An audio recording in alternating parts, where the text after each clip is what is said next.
Good evening, Libra. Welcome to your March 2024 reading for yourself. It is the March the 5th right now. So let me just fix this. It is March the 5th right now, so this reading is going to go right until April the 5th.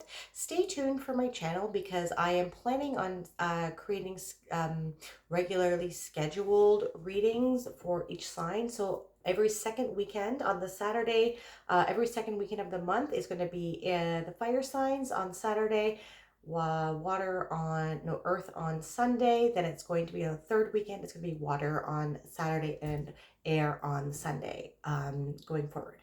So that should help the channel out a lot and give people some more regular videos. That being said, I have already shuffled your cards, and why don't we just jump right in to your reading, my dear Libra. Okay, so March is going to be quite a month. From the middle to the end, we at the end on the 25th, we do have the lunar eclipse in Libra, so that is your sign. A lot of balancing out energies, out with the old and with the new, karmic lessons coming in, and then we are moving forward with big momentum come the Aries solar eclipse on April the 8th. Okay, so let's just dive right in. On the bottom of your deck, we have the Six of Cups. Okay, the Six of Cups is a card that can signify blessings from the universe. Okay, perhaps this lunar eclipse in Libra will be bringing in some blessings for you because you are on the same sign. Okay, this card can signify blessings coming in with respects to things that you perhaps were working on in the past. Perhaps this card can signify people from the past showing up again. We do have Mercury going retrograde on April the 1st.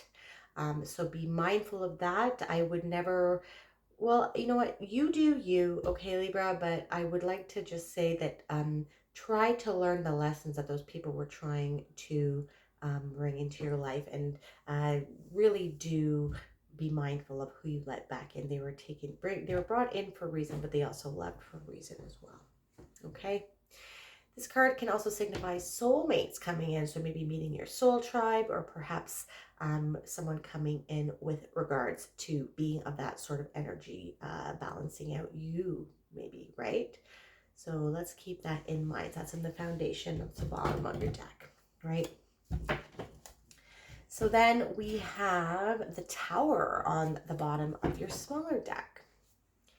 Okay, so this could be maybe if this is a soulmate or a soul tribe coming in for you, this might indicate it's going to be like a tower moment. So it's going to be coming out of nowhere, and it might feel like your whole world is changing. The world as you know it is collapsing, and now you are confused. And you know how that works, right? With love, right? It always comes out of nowhere, and it always turns you upside down. This card can also signify needing to become down back to reality.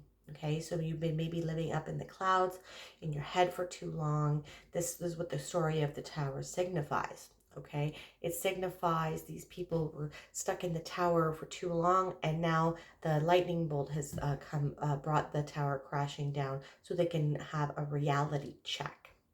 Okay, now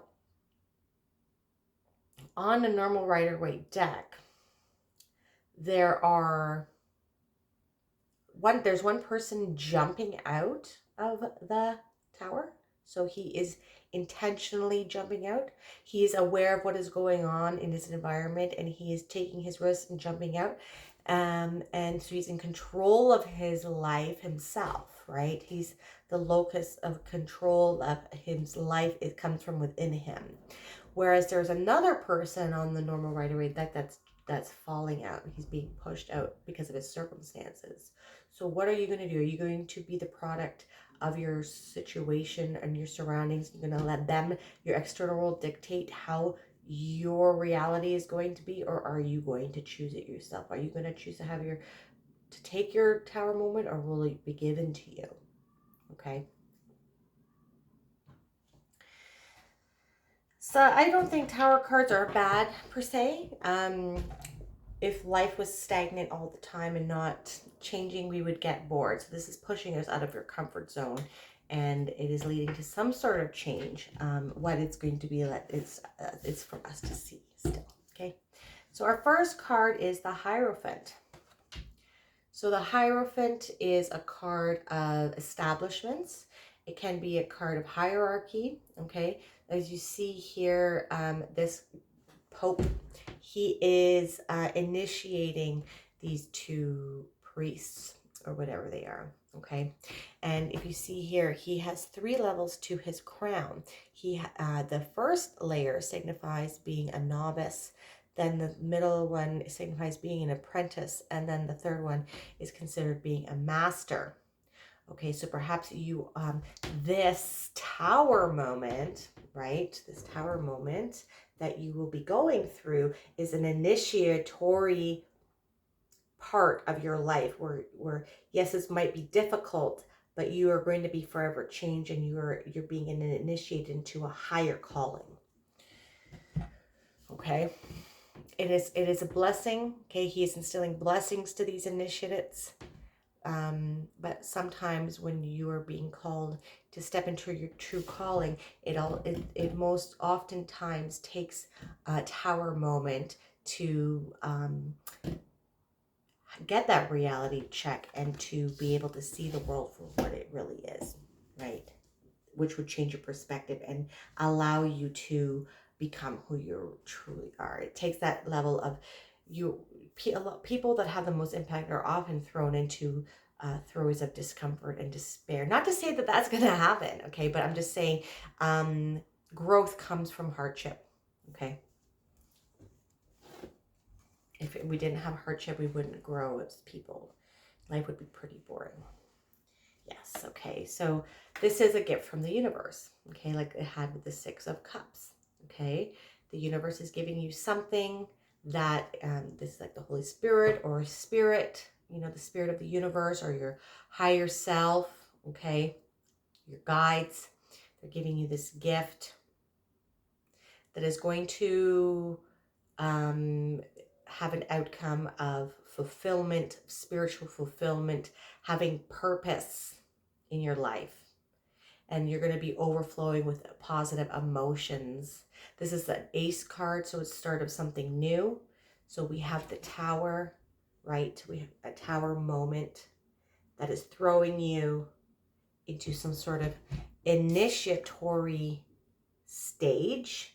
And then you are starting brand new, but you are full of purpose and drive and will, and you're having an outpouring of love. You're overflowing with love and abundance. This is giving you some sort of spiritual purpose. This tower moment is leading to that, yes. And so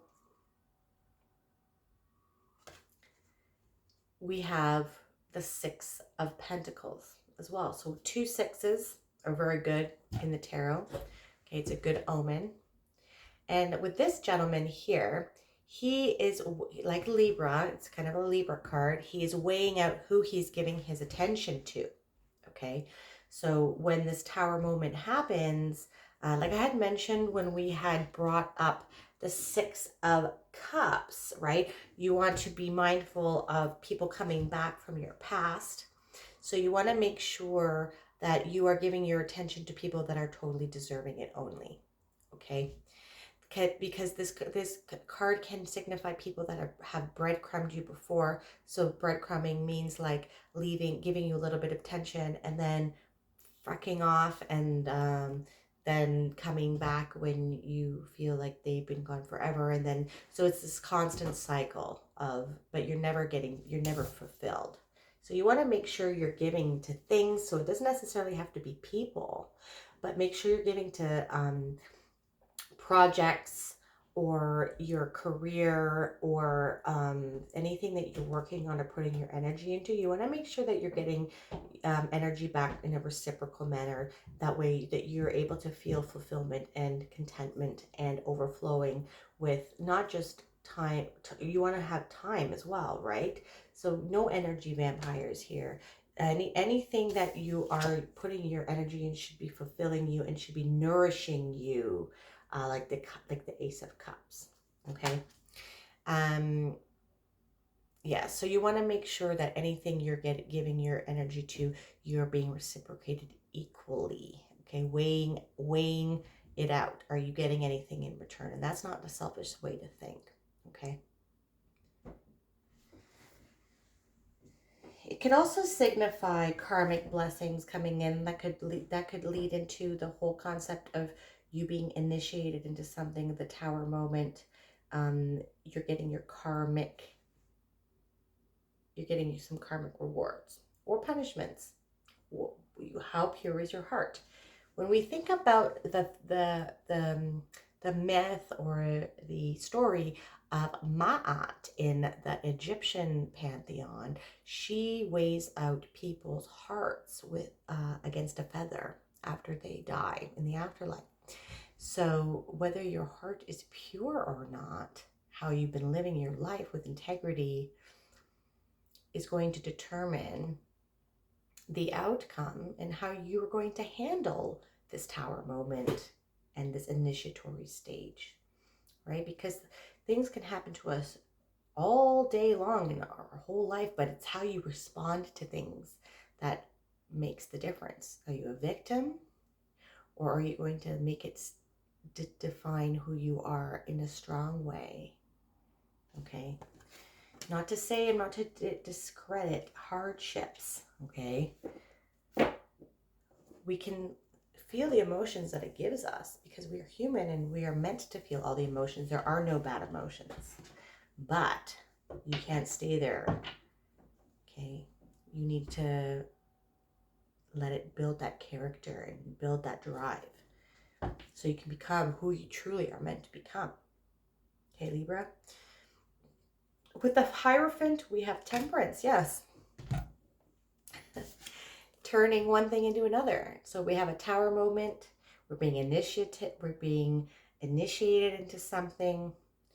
And we have the ability as the temperance individual, the temperance angel, who is Sagittarius, to turn water into wine, to turn one thing into another. You can turn something good into something bad, or something bad into something good, depending on your perspective and your mental mind frame, right? It's all in how you respond to your external stimuli. You are the locus of control of your life, not your external environment. So how are you going to react to these situations? How are you going to react to that tower moment and being initiated into some sort of higher purpose? That's what this is, right? This is some sort of higher purpose. And you start. Sometimes it's uncomfortable. Sometimes people don't want it till later, until they accept it. They go through the phases of grieving their old life. But you are in control of how this defines you. Are you going to make it define you into something great or something small? I think it's something great. You're heading into mastery territory here. Yes, with the Ace of Cups, we have the Moon. So this could be signifying our lunar eclipse, because we do have the sun and the moon here together. So the moon, it can signify paying attention, needing to pay attention to your dreams. So you are being called, this is a spiritual tower moment, that I would say. Definitely, you're definitely elevating in consciousness if you so choose to. You have the power within yourself to keep going, but you need to accept what is happening. You need to start paying attention to your dreams, to your intuition, to your the voices that talk to you in your head, your higher self, and your spirit guides. Okay, now if you see here, on the normal Rider-Waite deck, there is no woman that's turned around. It's just these people here, or I think she might be turned the other way. I don't remember. But anyways, there's this path. So it leads us out of the pool of universal consciousness that we see here, and we are transforming. Okay, we are going through an evolution. Okay, so we're coming out through the water, and we need to keep going. As you see, there is a coyote or a wolf and a dog, and that's to signify the evolution from primal to more advanced stages of being. Okay, like Kundalini rising. Okay, so we need to keep going on that path, and these towers here signify obstacles. But on the other side of the obstacles are those mountains, and that is our goal. So we need to keep going. It's telling you, you need to keep going. Do not turn around. You are being blessed by the you're being blessed by the rays of these eclipses, and they are going to help you, and they're going to help you mentally and psychically and emotionally through this time. But you cannot turn around. You need to accept the process that you are going through. And I'm keep getting, pay attention to your dreams. Pay attention to your dreams. Okay? Like all the cups here, the cups are a card of emotions and psychic ability and intuition. And you got the moon with that. Okay, so please pay attention to your emotions, your intuition, your dreams. And if you're picking up on any telepathic things or psychic things, definitely you're definitely tuning in, developing. This is what you're being initiated into. Okay, Libra, that's kind of cool. So you need to focus on where you're spending your energy and what you're giving your energy to, because if you're giving your energy to things that are lower vibration, that are not conducive to this process of elevation of your consciousness and of your initiatory stage, then you're not going to be developing it at the rate that you're supposed to be. Okay. And the Six of Pentacles, we have the Two of Wands. Okay, with the Two of Wands, this gentleman thinks that he's done everything in the world. He's come back to his villa and he's looking out over his property, but he doesn't see that the world is in his hands. And that is on the normal Rider-Waite deck. He doesn't notice that the world is in his hands, and he's being distracted by his external world, and he thinks that he's done everything that there is to do, and there isn't, because you know what? You're having that tower moment, right? Your old life that you thought you knew, that you perhaps thought you've mastered, is done, and you are being called and you're being initiated into a new world, and you're going to see the world from a different perspective, and you're going to have the world in your hands. You're going to be able to use your new senses that you're being initiated into using: your dream work, your psychic abilities, your clairvoyance, your clairsentience and clairaudience, telepathy. These are all going to be developing with you, my dear Libra. Okay? And your spirit guides are there to help you. Very, very powerful reading. That's all I have for you today, Libra. I think that was pretty intense. If you liked that video, please like and subscribe to my channel. And if you want a more holistic picture as to what March is happening, definitely check out not only your sun, but your moon, your rising, and your Venus as well. Okay, until April, I will see you later. Have a wonderful March.